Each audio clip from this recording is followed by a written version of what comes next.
हाँ तो प्यारे बच्चों, गुड मॉर्निंग। कैसे हैं आप लोग? उम्मीद कर रहे हैं कि आप लोग एकदम जबरदस्त होंगे, शानदार होंगे, झकास होंगे और बहुत अच्छे तरीके से पढ़ाई करने के लिए भी तैयार होंगे। बताओ बाबू, बहुत अच्छे तरीके से पढ़ाई करने के लिए क्या आप लोग तैयार हैं? यस और नो जल्दी से एक बार बता दीजिए।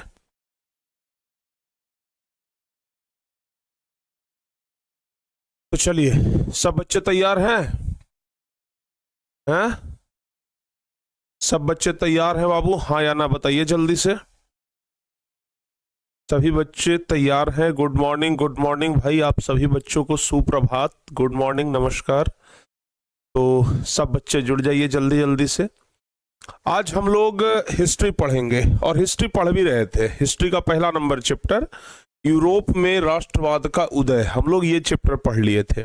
अच्छा, आप लोग जरा हमें याद दिलाइए कि हम लोग इस चैप्टर में कहाँ तक पढ़े थे। ऐसे तो हमें याद है, हम तो जब आते हैं ना तो अपना टॉपिक देख करके आते हैं कि हमें आज क्या पढ़ाना है, ठीक है ना। पिछले क्लास में हम कहाँ तक पढ़ा के खत्म किए थे ये सब हम देख करके आते हैं, लेकिन आप हमें याद दिलाइए कि कहाँ तक पढ़ाए थे, ताकि हमें ये समझ में आए कि भाई हम तो ठीक है देख लेते हैं, आपको याद रहता है कि नहीं रहता, सब हम देख करके आते हैं, लेकिन आप हमें याद दिलाइए कि कहाँ तक पढ़ाए थे, ताकि हमें ये समझ में आए कि भाई हम तो ठीक है देख लेते हैं, आपको याद रहता है कि नहीं रहता है कि हम कहाँ तक पढ़ाई किए थे, ठीक है ना।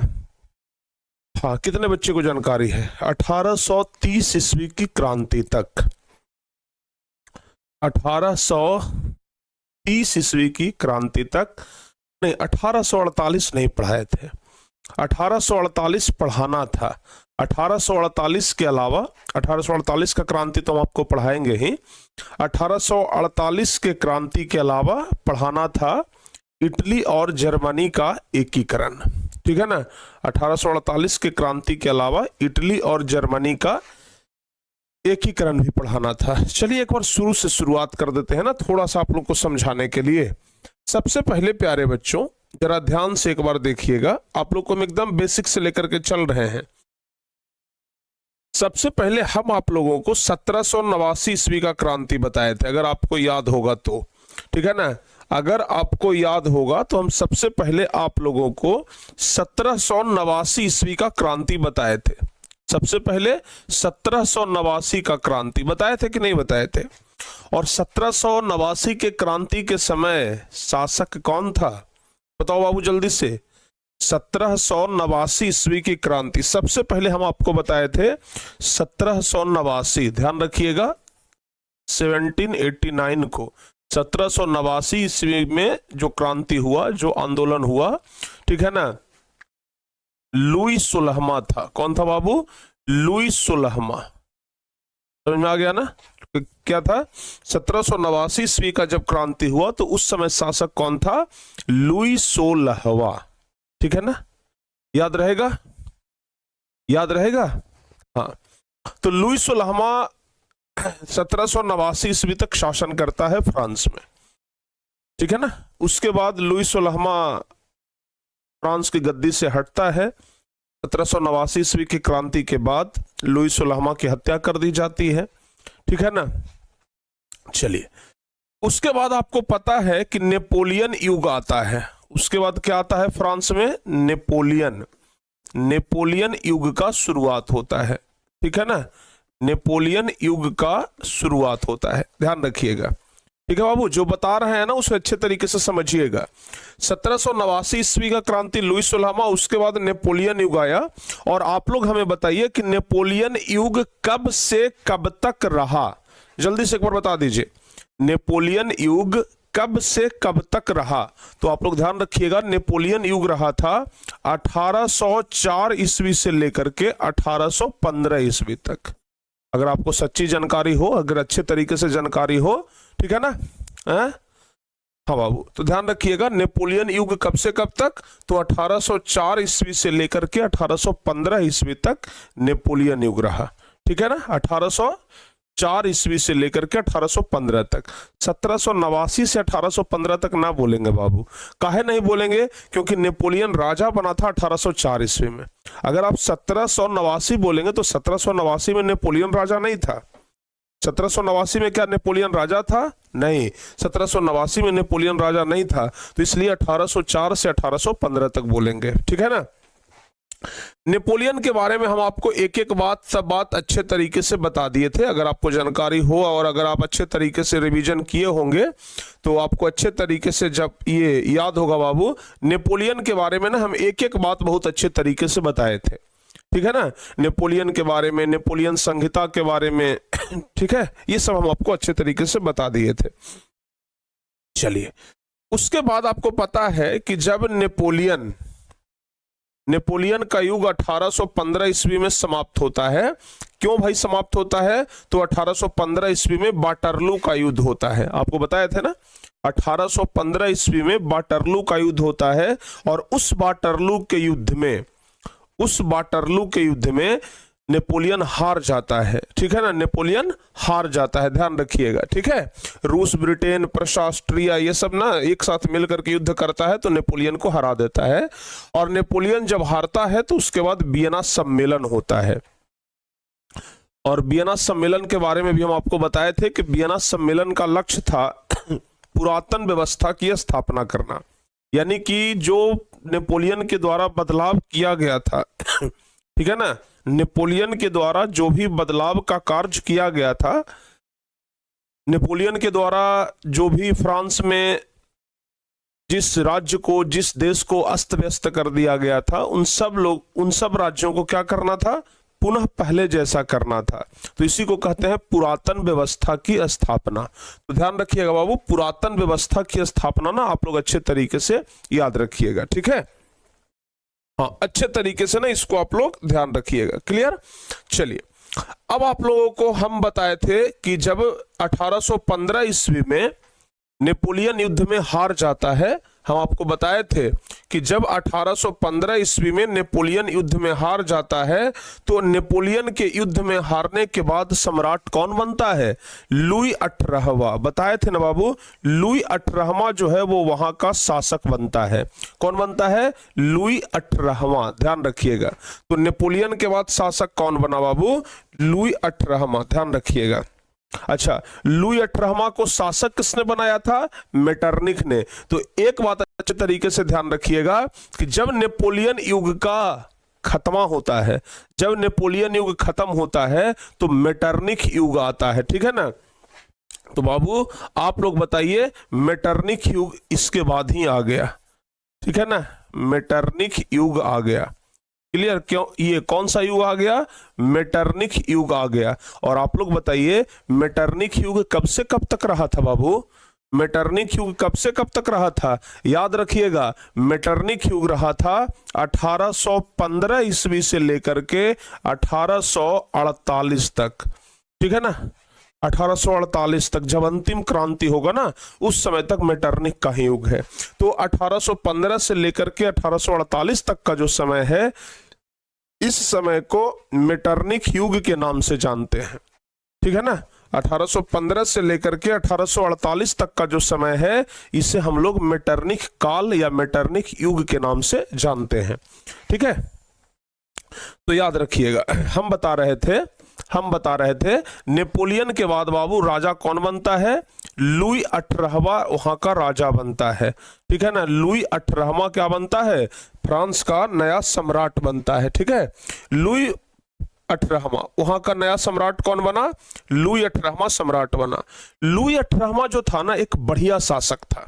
ठीक है, लुई 18वां एक बढ़िया शासक था, ध्यान रखिएगा। ठीक है ना। और लुई 18वां जो था ना, वो फ्रांस में समान नागरिक संहिता लाया था। ठीक है ना, लुई 18वां एक बढ़िया कार्य किया था कि लुई 18वां जो था वो समान नागरिक संहिता, यानी कि समान नागरिक संहिता। लुई 18वां एक उदारवादी व्यक्ति था। ठीक है ना, बढ़िया आदमी था, ये नहीं कह सकते कि लुई ट्रामा खराब था, जनता के हित में बढ़िया काम करने का विचार था इसका। तो इसने समान नागरिक कानून लाया था, ठीक है ना, समान नागरिक कानून लाया था कि भाई हमारे देश में रहने वाले जितने भी सारे लोग हैं ना, सब लोगों को अच्छे तरीके से समान व्यवहार सबको देंगे।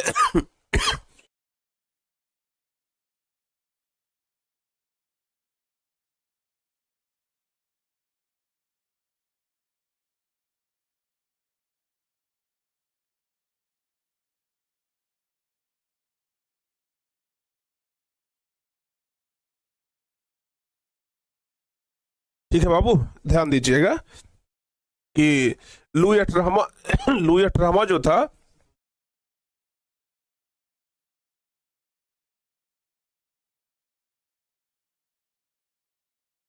देखिए तो लुई अठारहवां जो था वो समान नागरिक कानून लाया था। लुई अठारहवां क्या लाया था? समान नागरिक कानून लाया था। तो लुई अठारहवां समान नागरिक कानून लाया और थोड़ा बहुत जनता के लिए बढ़िया काम किया था। तो बाबू बुर्बो वंश का है, ये भी लुई 16वां कहां का था? बुर्बो राजवंश का। ये भी कहां का था? बुर्बो राजवंश का, ठीक है ना, ध्यान रखिएगा। तो इसने बढ़िया ये कानून लाया था, एगो समान नागरिक संहिता नाम का एक अच्छा कानून लाया था इसने, ठीक है ना, इसको आप लोग ध्यान रखिएगा। अच्छा अब सुनिए, 1824 ईस्वी में इसकी मृत्यु होती है। इसकी मृत्यु कब होती है? 1824 में, याद रखिएगा। इसकी मृत्यु कब हो जाती है? तो मृत्यु हो जाती है 1824 ईस्वी में, ठीक है ना, 1824 ईस्वी में इसकी मृत्यु हो जाती है। अगर आपसे पूछा जाए ना कि समान नागरिक कानून किसने लाया था, तो लुई अठारहवां बताइएगा। तो 1824 ईस्वी में इसकी मृत्यु हो जाती है और नया सम्राट किसको बनाया जाता है? नया सम्राट चार्ल्स दसम, चार्ल्स, ध्यान रखिएगा, चार्ल्स दसम, जिसको चार्ल्स एक्स भी कहते हैं, ठीक है ना, चार्ल्स दसम जिसको चार्ल्स एक्स भी कहा जाता है। तो याद रखिएगा बाबू, तो चार्ल्स दसम जिसको कि हम लोग क्या कहते हैं? चार्ल्स एक्स भी कहते हैं, याद रहेगा। हाँ बाबू, चार्ल्स दसम जिसको हम लोग क्या कहते हैं? चार्ल्स एक्स भी कहा जाता है। तो नया राजा किसको बनाया जाता है? चार्ल्स दसम को, यानी कि चार्ल्स एक्स को नया राजा बनाया जाता है, ठीक है ना। अब ये जो चार्ल्स एक था, ये बहुत ही ज्यादा निरंकुशवादी राजा था, ठीक है ना, निरंकुशवादी राजा था। और चार्ल्स एक्स जो था वो समान नागरिक कानून जो लुई 18वां के द्वारा लाया गया था उसको वो हटा देता है, ठीक है ना। चार्ल्स एक्स क्या करता है कि लुई 18वां के द्वारा लाए गए नया जो कानून था ना उसको हटा देता है, ठीक है। दूसरी बात, चार्ल्स एक्स जो है वो अपना प्रधानमंत्री नियुक्त करता है पोलिगनिक नामक व्यक्ति को।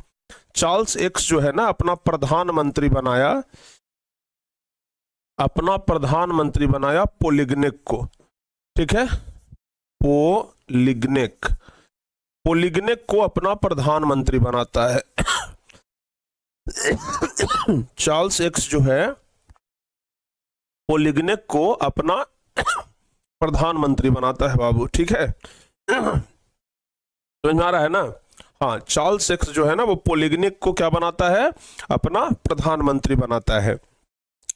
जब पोलिगनिक प्रधानमंत्री बनता है तो इसने क्या किया? जब पोलिगनिक प्रधानमंत्री बनता है तो इसने क्या किया कि समान नागरिक कानून जो आया था इसको भी हटवा दिया। इसके अलावा विशेषाधिकार ले आया, मतलब कुछ व्यक्तियों को, जो अमीर व्यक्ति थे उसको विशेषाधिकार दिया, जो गरीब आदमी थे ना उनसे मताधिकार छीन लिया, मतलब वोट देने का अधिकार भी छीन लिया, सामंतों को सिर्फ वोट देने का अधिकार कर दिया। इस प्रकार से ये 4 नियम लाता है, 4 अध्यादेश लाता है, ठीक है ना। ये जो पोलिगनिक था ना बाबू, ये 4 अध्यादेश लाया।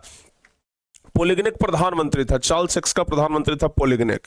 तो पोलिगनिक क्या था? प्रधानमंत्री। तो कुल मिलाकर के ये जो इसका प्रधानमंत्री था पोलिगनिक, इसके खिलाफ लोग बहुत ज्यादा गुस्से में हो गए और गुस्से में आकर के चार्ल्स एक्स का विरोध करना शुरू कर दिए, ठीक है ना, चार्ल्स एक्स का विरोध करना शुरू कर दिए।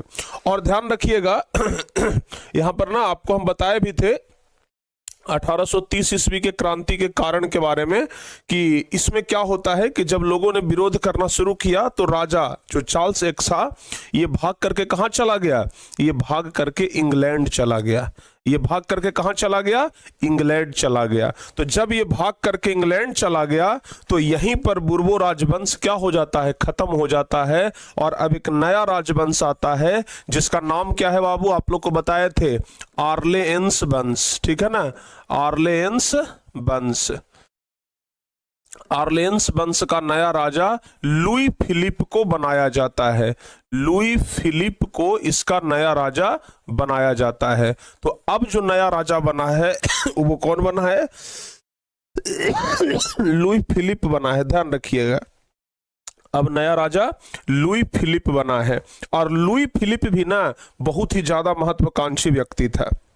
लुई फिलिप भी जो था ये बहुत ही ज्यादा महत्वाकांक्षी व्यक्ति था।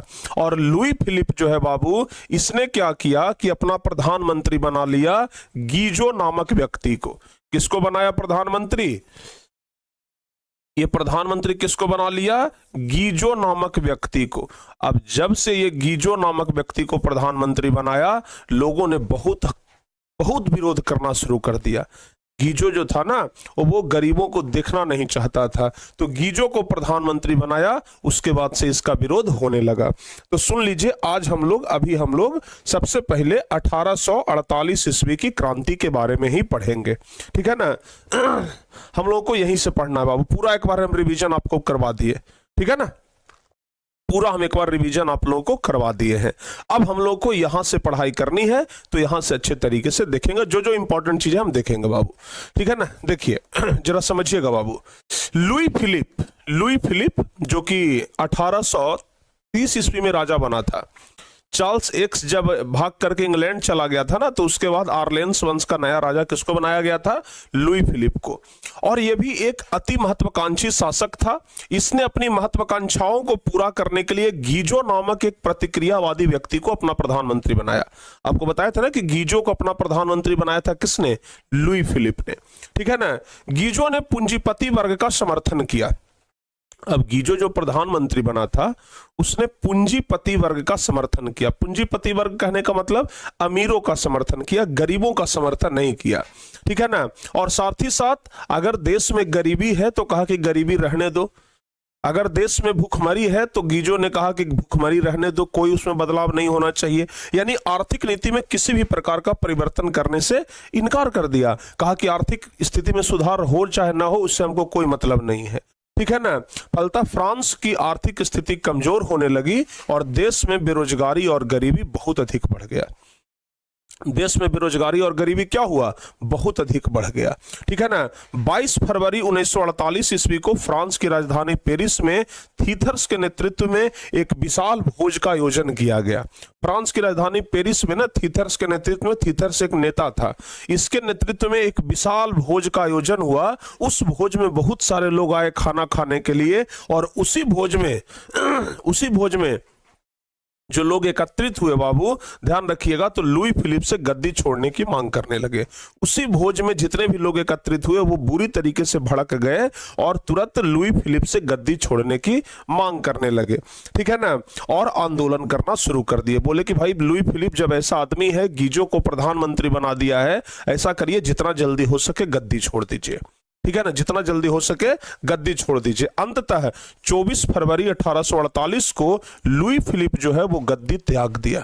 ठीक है ना, 1848 ईस्वी को लुई फिलिप क्या किया, गद्दी त्याग दिया और इंग्लैंड भागकर चला गया। ठीक है ना, चार्ल्स एक्स भी कहां भागा था, इंग्लैंड। लुई फिलिप भी भाग करके कहां चला गया, इंग्लैंड चला गया। और लुई फिलिप के भागने के बाद वहां एक नया राजा बना, लुई नेपोलियन। ठीक है ना, कौन बना बाबू, लुई नेपोलियन। ध्यान रखिएगा, इसे ही विश्व इतिहास में ये जो लुई फिलिप भाग गया ना, आंदोलन हुआ और लुई फिलिप भाग करके कहां चला गया, इंग्लैंड चला गया, इसे ही हम लोग 1948 ईस्वी की क्रांति के नाम से जानते हैं। बस यही तो है 1948 ईस्वी की क्रांति बाबू। ठीक है ना, समझ में आ गया। इसी को क्या कहते हैं विश्व इतिहास में, इसी को विश्व इतिहास में हम लोग 1948 ईस्वी की क्रांति के नाम से जानते हैं। याद रखिएगा, बस इसी घटना को 1948 की क्रांति कहा जाता है। तो परीक्षा में ये सवाल आता है, देखिएगा बड़ा इंपॉर्टेंट है बाबू, कि 1848 ईस्वी को फ्रांसीसी क्रांति, 1848 ईस्वी के फ्रांसीसी क्रांति के कारणों को लिखे। देखिए ये क्वेश्चन कितना महत्वपूर्ण है। 2013 में, 14 में, 19 में, 2020 में, 2022 में, 2024 में इतना बार ये क्वेश्चन पूछा गया है। ठीक है ना। कह रहा है कि 1848 ईस्वी के फ्रांसीसी क्रांति के कारण। क्वेश्चन क्या कह रहा है? 1848 ईस्वी के फ्रांसीसी क्रांति के कारण, कि भाई 1848 ईस्वी का फ्रांसीसी क्रांति क्या कहता है। ठीक है ना। 1848 ईस्वी के फ्रांसीसी क्रांति के कारण को लिखना है, तो 1848 ईस्वी के फ्रांसीसी क्रांति के कारण को हम लोग लिख देंगे कि 1848 के फ्रांसीसी क्रांति के निम्नलिखित कारण थे। पहला हम आपको क्या बताए थे कारण, कि लुई फिलिप राजा था जो कि एक अति महत्वाकांक्षी व्यक्ति था। दूसरा, लुई फिलिप के प्रधानमंत्री गीजो का पूंजीपति वर्ग का समर्थन करना। जो गीजो प्रधानमंत्री था ना, वो सिर्फ पूंजीपति वर्ग का समर्थन करता था, मजदूर वर्ग का समर्थन नहीं करता था, गरीबों का समर्थन नहीं करता था, इसलिए लोग इसके खिलाफ में आ गए। गीजों के द्वारा अपनाई जाने वाली विभिन्न प्रतिक्रियावादी नीतियों से आम जनता में उत्पन्न आक्रोश, ये भी एक बड़ा कारण था कि जो गीजों के द्वारा जितना भी नीति अपनाया जा रहा था ना, उससे जनता में नाराजगी था, जनता में गुस्सा था। ठीक है ना। गीजों के द्वारा आर्थिक सुधार करने से इनकार कर देना, गीजो जो आर्थिक सुधार करने से इनकार कर दिया, इसलिए भी लोग आंदोलन पे उतर आए। और फ्रांस में लगातार बढ़ती जा रही गरीबी और बेरोजगारी, ये भी एक प्रमुख कारण है 1848 ईस्वी के फ्रांसीसी क्रांति का। तो क्वेश्चन यही पूछ रहा है। ठीक है ना। हाँ बाबू, एकदम सेम टू सेम लिख दीजिए, सेम टू सेम आप लिख दीजिए, कोई दिक्कत नहीं है। ठीक है ना। तो 1848 ईस्वी के फ्रांसीसी क्रांति के कारण के बारे में आप लोग इतना लिख दीजिएगा। बताओ बाबू, समझ में आ गया आप लोगों को? जल्दी से बताइए। यहां तक बच्चों आप लोगों को समझ में आ गया? एक बार जल्दी से बता दीजिए। 1848 ईस्वी के क्रांति के बारे में आप लोगों को यहां तक समझ में आ गया? हाँ सर, 1948 क्रांति होगा कि 1848? 1900 क्रांति कहां बता रहे हैं भाई, 1848 बता रहे हैं ना हम। आप 100 साल आगे चले गए। ये क्वेश्चन आप लोगों को लिखा जाएगा, जल्दी से बताइए। तो यहां पर बाबू 1848 ईस्वी का क्रांति भी क्या हो गया? समाप्त हो गया। ठीक है ना। 1848 ईस्वी का क्रांति यहीं पर आकर के क्या हो गया है? समाप्त हो गया है। तो 1848 ईस्वी की क्रांति के बारे में आप लोगों को ये पता हो गया ना? यस सर जी। अब हम लोगों को पढ़ना है इटली और जर्मनी का एकीकरण। अब हम लोगों को क्या पढ़ना है? इटली और जर्मनी का एकीकरण। देखो बाबू, इस मैप में जर्मनी अपना इधर है, इटली अपना इधर है। दोनों जो है ना, वो अभी कई एक भागों में बटा हुआ है। अगर जर्मनी का बात करें तो जर्मनी 300 से अधिक भागों में बटा हुआ है। वही अगर इटली के बारे में बात किया जाए तो इटली भी कई छोटे छोटे भागों में बटा हुआ है, जहां पर कि इतालवी भाषा बोला जाता है। इटली में कौन सा भाषा बोला जाता था? इतालवी भाषा। इटली में कौन सा भाषा बोला जाता था? तो ध्यान रखिएगा, इटली में इतालवी भाषा बोला जाता था। कई एक छोटे भागों में बटा हुआ है। अगर 18वीं 19वीं शताब्दी की बात करें तो उस समय ये इटली जो था वो कोई मतलब देशी नहीं था, बस छोटे भागों में बटा हुआ था। तो यहां से जर्मनी और इटली के एकीकरण से संबंधित कौन कौन सा क्वेश्चन इंपॉर्टेंट है, सबसे पहले हम लोग बात करेंगे। लेकिन आपसे पहले हम एक सवाल पूछेंगे। आप लोग बताइए कि इटली के एकीकरण का मसीहा किसे कहा जाता है? बताओ बाबू। 1948 लिखा है सर, कहां पर 1948 लिखा है बाबू? अच्छा, यहां पे गलती लिखा गया है, सॉरी। ठीक है ना, 1848 कर लीजिएगा, 1848 आप कर लीजिएगा इसको। ठीक है ना। हाँ, सब जगह पर तो 1848 ही लिखा है ना। अरे 1848 होना चाहिए था, मिस्टेक हो गया है, 1948 लिखा गया है बाबू। ठीक है ना, सब जगह पर 1800, देखिए यहाँ पर सही लिखाया है। ठीक है ना, 1848 लिखाया है, दो जगह पे मिस्टेक हुआ है, इसको आप लोग सुधार कर लीजिएगा। ठीक है, चलिए। इटली के एकीकरण का मसीहा किसको कहते हैं? मेजनी को। तो सबसे पहला सवाल तो मेजनी से ही संबंधित आता है कि बताइए मेजनी कौन था। सबसे पहला सवाल तो यही से बनता है, सबसे पहला सवाल आपका यही से बनता है कि बताइए मेजनी कौन था। सबसे पहला सवाल यही से बनता है बाबू कि मेजनी कौन था। क्या लिखेंगे हम लोग?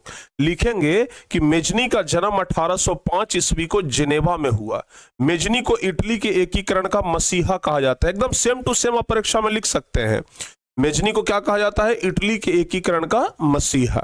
यह एक कर्मठ कार्यकर्ता था, साहित्यकार था और गणतांत्रिक विचारों का समर्थक था। मतलब जनता के हित में काम करता था, जनता के लिए काम करता था, ठीक है ना, जनता के प्रति सोचता था। जो सशस्त्र क्रांति द्वारा इटली का एकीकरण करना चाहता था। ये मेजनी चाहता था कि सशस्त्र क्रांति द्वारा, यानी कि अगर हमें मार धाड़ ही क्यों न करना पड़े, शस्त्र ही उठाना क्यों न पड़े, लेकिन हम इटली का एकीकरण करेंगे। तो यह सशस्त्र क्रांति द्वारा इटली का एकीकरण करना चाहता था। इटली के एकीकरण का पृष्ठभूमि मेजनी नहीं, ये कौन किया था? इटली के एकीकरण का पृष्ठभूमि मेजनी ने ही तैयार किया था।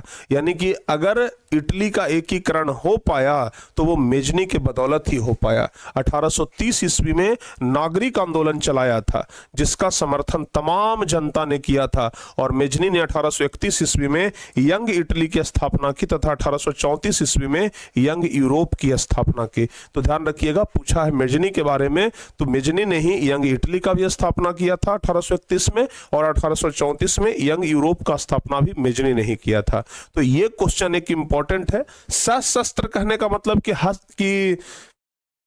आप ये मान लीजिए ना कि ये शस्त्र के दम पर क्रांति करना चाहता था, शांति वाला क्रांति नहीं करना चाहता था कि शांतिपूर्वक हम क्रांति कर रहे हैं, ठीक है ना, ध्यान रखिएगा, ठीक है ना बाबू। तो इसको आप लोग अच्छे तरीके से याद कर लीजिएगा। मेजनी के बारे में जरूर पूछता है, मेजनी के बारे में एक इंपॉर्टेंट क्वेश्चन है, ध्यान रखिएगा। यहीं से एक सवाल और बनता है कि इटली के एकीकरण में मेजनी का क्या योगदान था।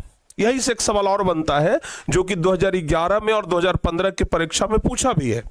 2011 और 2015 के परीक्षा में पूछा भी है कि इटली के एकीकरण में मेजनी का क्या योगदान था, ठीक है ना बाबू। मेजनी के बारे में पूछा है कि बताइए इटली के एकीकरण में मेजनी का क्या योगदान था। तो अगर मेजनी के योगदान के बारे में पूछे तो क्या आपसे नहीं बन जाएगा? बताओ जल्दी से, क्या मेजनी के योगदान के बारे में आपसे पूछेगा तो नहीं बन जाएगा? आराम से लिखेंगे, इटली के एकीकरण में मेजनी का काफी महत्वपूर्ण योगदान था। लिखेंगे हम लोग कि भाई इटली के एकीकरण में मेजनी का काफी महत्वपूर्ण योगदान था। मेजनी ने इटली के एकीकरण की बौद्धिक पृष्ठभूमि निर्मित की थी। उसने कार्बोनारी, यंग इटली और यंग यूरोप जैसी क्रांतिकारी संस्थाओं को स्थापित कर इतालवी भाषी लोगों को, यानी इटली के लोगों को एकीकरण करने के लिए बौद्धिक रूप से तैयार किया। इसी कारण से बाद में चल करके इटली का एकीकरण संभव हो पाया।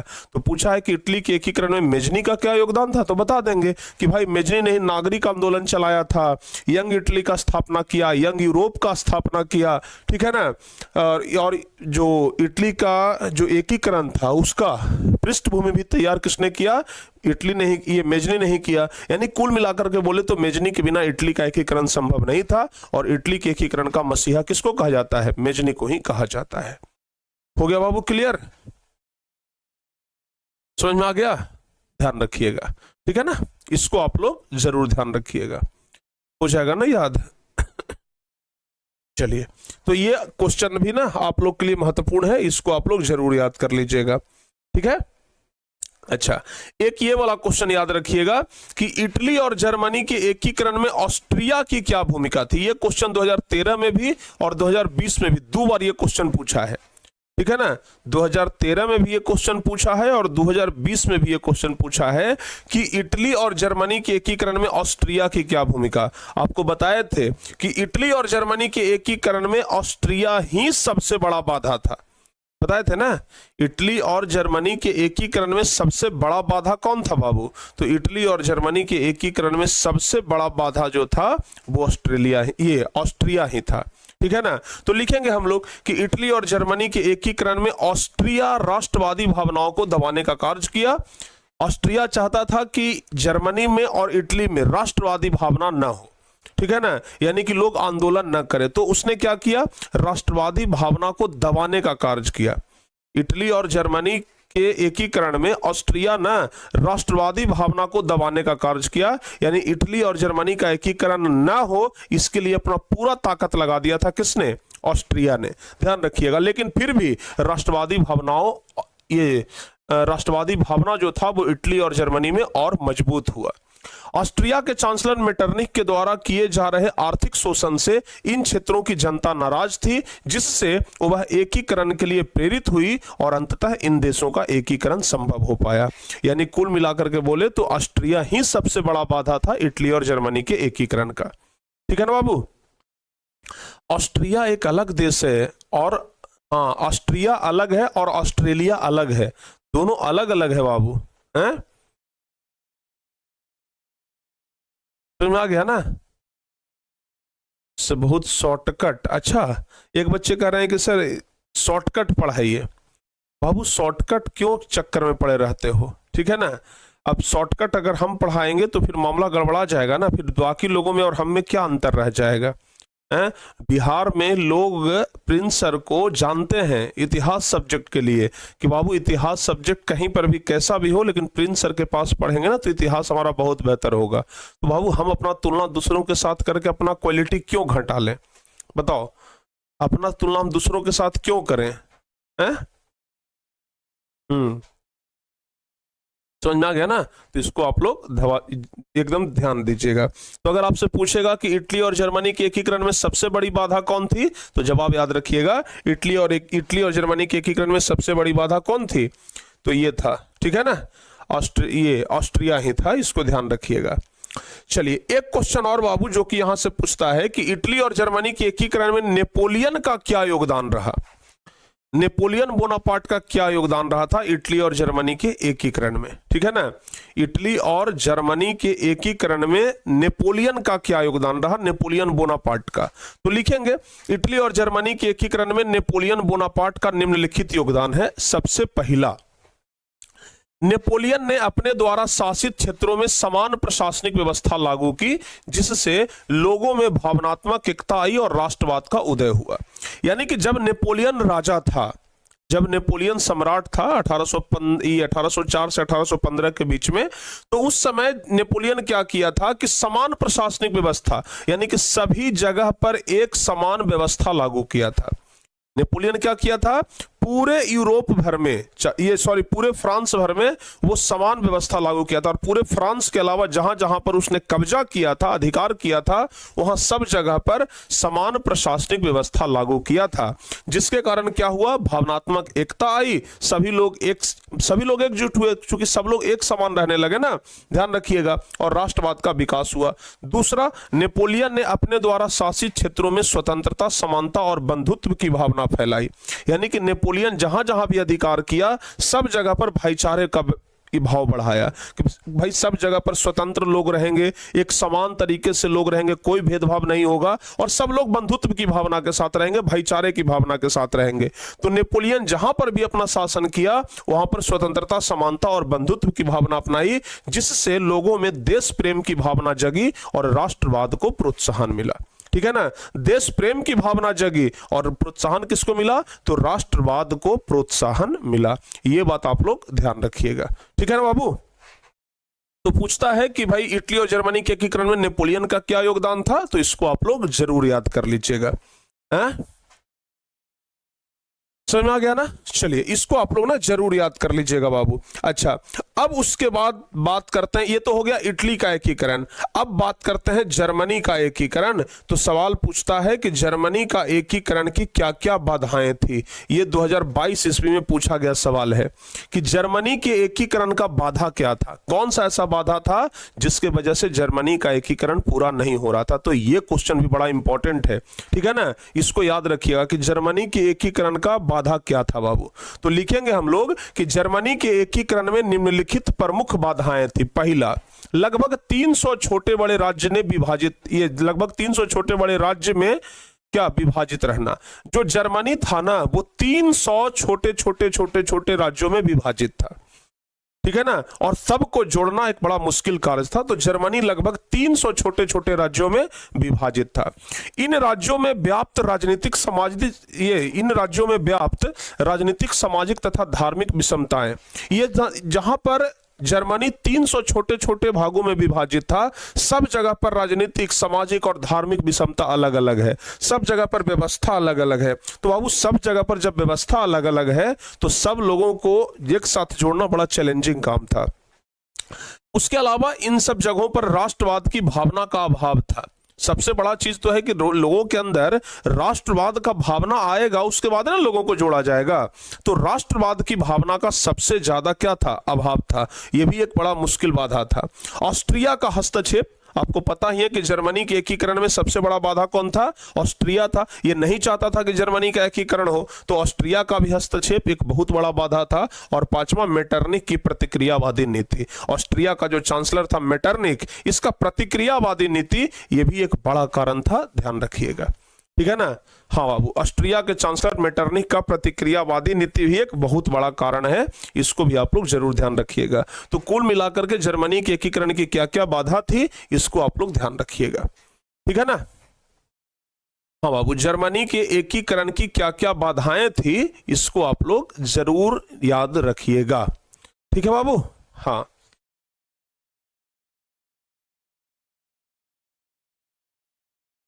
समझ में आ गया ना, समझ में आ गया। चलिए, तो इसको आप लोग जरूर याद रखिएगा। चलिए, अब देखिए, अब आपको यह भी पता होगा कि जर्मनी के एकीकरण का मसीहा किसको कहा जाता है।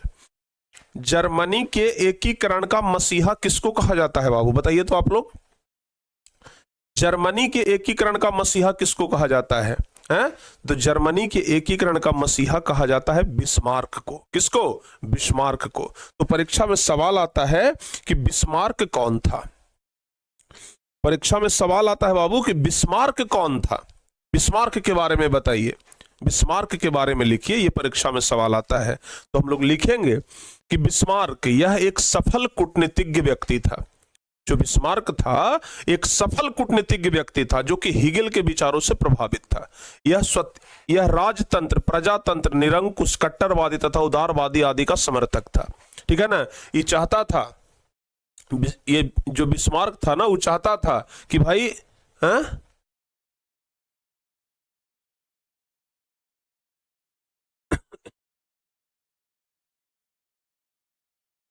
बिस्मार्क राजतंत्र, प्रजातंत्र, निरंकुश और कट्टरवादी तथा उदारवादी आदि का समर्थक था। प्रजातंत्र तो ठीक है, निरंकुश,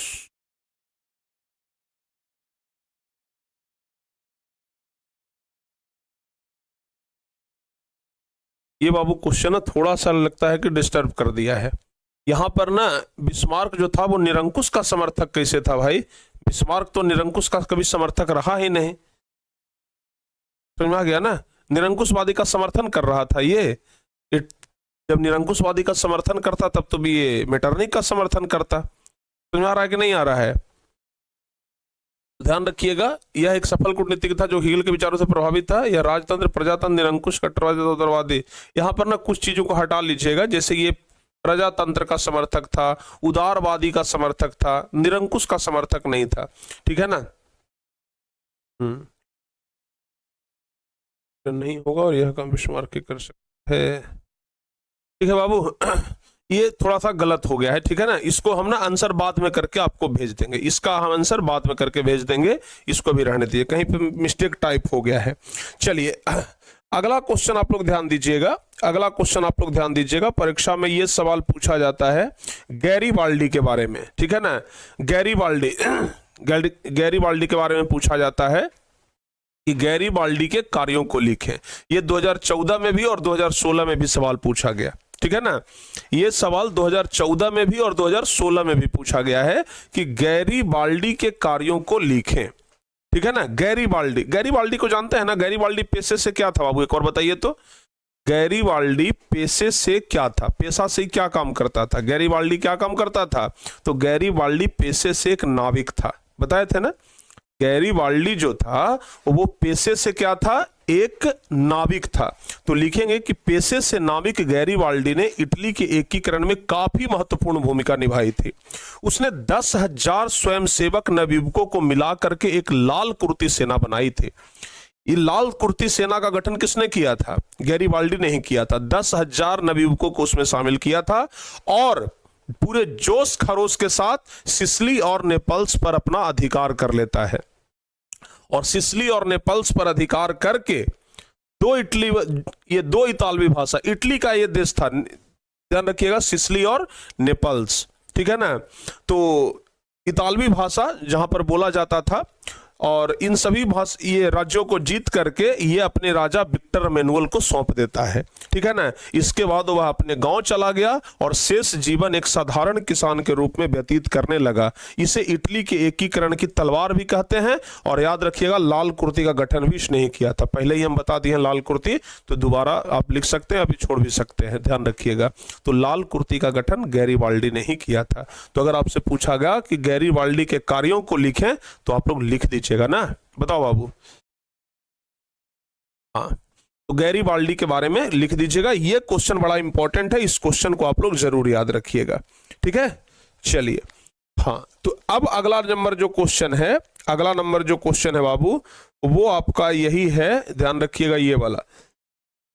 इटली के एकीकरण में मेजनी, काउंट काबूर और गैरीबाल्डी के योगदानों को बताएं। दीर्घ उत्तरीय का ये सवाल आता है कि इटली के एकीकरण में मेजनी का क्या योगदान था। आपको हम पढ़ा चुके हैं मेजनी का क्या योगदान था। आपको बताया ना कि बौद्धिक पृष्ठभूमि मेजनी ने तैयार किया। कार्बोनरी संगठन, यंग इटली, यंग यूरोप, सबका स्थापना किसने किया? मेजनी ने ही किया। ये सब बता दिए। काउंट काबूर के बारे में हम आपको बता देते हैं। ध्यान रखिएगा कि इटली के एकीकरण में काउंट काबूर का भी काफी महत्वपूर्ण योगदान था। काउंट काबूर ने ऑस्ट्रिया को पराजित करके लोम्बार्डी पर अधिकार कर लिया। साथ ही साथ अनेक राज्यों को जनमत द्वारा सार्डिनिया पिडमाउंट में मिला लिया। ध्यान रखिएगा, यही काउंट काबूर है जो कि इटली की समस्या को पूरे यूरोप की समस्या बना दिया था। काउंट काबूर ही है ना जो इटली की समस्या को पूरे यूरोप का समस्या बना दिया था। और तीसरा सबसे लास्ट में है गैरीबाल्डी, जिसके बारे में हम तो बता ही दिए कि पेशे से नाविक गैरीबाल्डी भी इटली के एकीकरण में महत्वपूर्ण भूमिका निभाई। उसने स्वयं सेवक नवयुवकों की लाल कुर्ती सेना की मदद से नेपल्स तथा सिसिली नामक 2 राज्यों को जीत करके अपने राजा विक्टर एमेनुअल को सौंप दिया था। तो यहां पर सवाल यही कह रहा है कि भाई मेजनी के योगदानों को बताइए, काउंट काबूर के योगदान को बताइए और गैरीबाल्डी के योगदान को बताइए। तो तीनों के ये योगदान को बताना है, तो हम तीनों के योगदान को बता दिए अच्छे तरीके से। बताओ बाबू, हो जाएगा? हाँ, हो जाएगा ना। चलिए,